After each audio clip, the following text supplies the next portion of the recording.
Hello guys, I'm sorry I haven't done a video in a while. I kind of like seemed really committed at first, didn't I? And I was just like, oh yeah, I'm gonna do all these videos and update on my progress, and then I just completely went offline. But I am back now, and I'm sitting on my stairs because I feel like this is a comfy place to sit, and it has awesome lighting because the window is like huge and it's right there.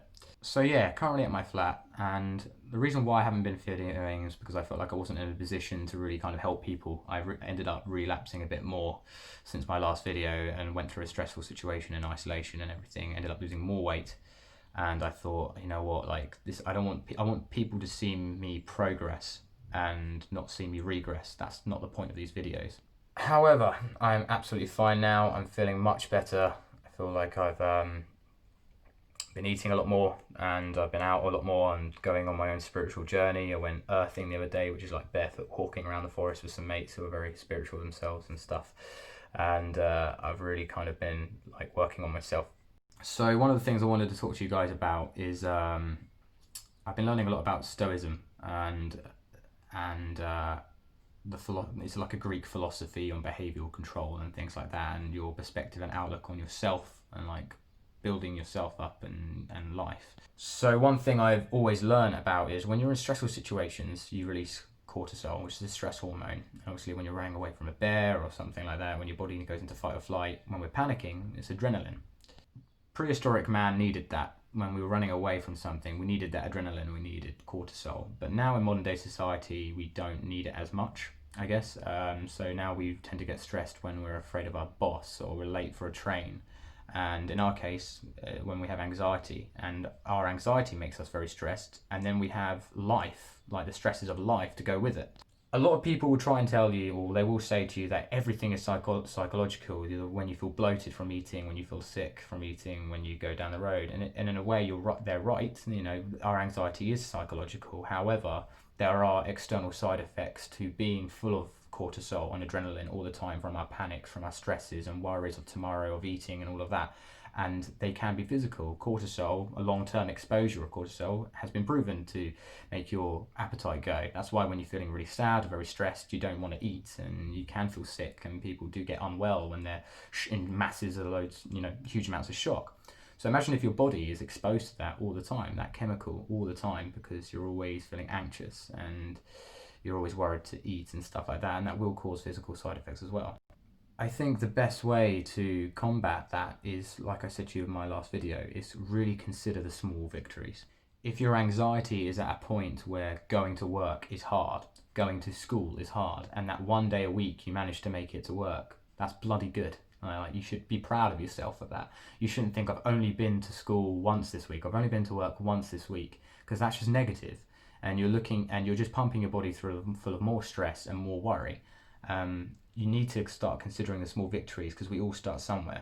When you go to a gym to make progress on your physique, let's say, and you want to get big muscles, you start on the little weights and you work your way up and you start lifting more weights and heavier weights. And as that happens, that takes time. That's a process that takes months. It's the same with working on yourself. You're not going to get there overnight. You're not going to suddenly wake up in the morning and be massively positive about yourself and be able to eat 3 big meals a day, and you're gaining weight and your anxiety is amazing, and I mean, it's never amazing, but your anxiety is going, and you're going to work and school and it's all awesome and you're socializing again. It just doesn't work like that, and we all know that. We all do know that. Like, none of us are stupid, and we know that a lot of this is how we choose to look at it.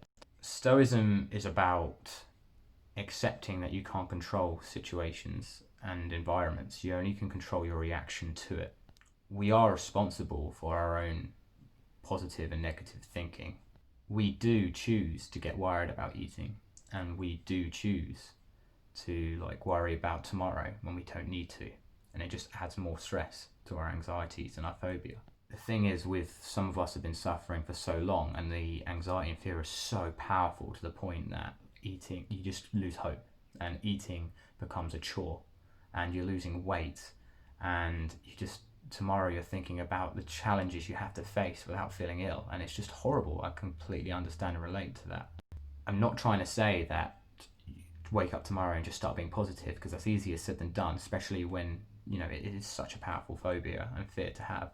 What I'm saying is, you need to start considering the small victories and looking at them positively, because that's easier to start with.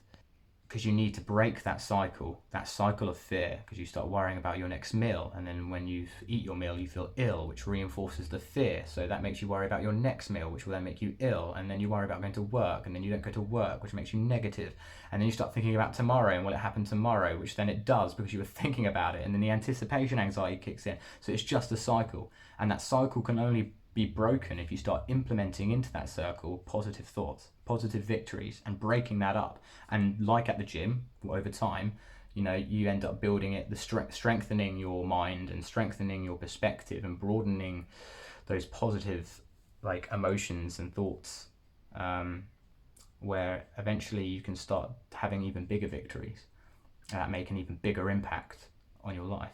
So let's try and lower the levels of cortisol and lower the levels of stress hormones, and let's start seeing things that, no matter how insignificant you may think they are, see them as a victory. Even if it's just walking out of your house to the park and back because you struggle to leave your apartment because you're so worried about your phobia, walking to the street and back, see that as a victory. And look at every little thing that you find a challenge, a positive, and confront it. Don't be afraid to challenge your shadow self and be like, I find it difficult walking to the end of the street. Well, then walk to the end of the street and challenge that, and start off with small things like that. Even if you don't think they're very significant, they are, because you did something that you were afraid to do, even if it was a small thing, and allow that cycle to be broken up. Stay positive, guys. I believe in you. All right, I'm going to go and eat some food. All right. I won't leave it so long next time with the next video. And take care.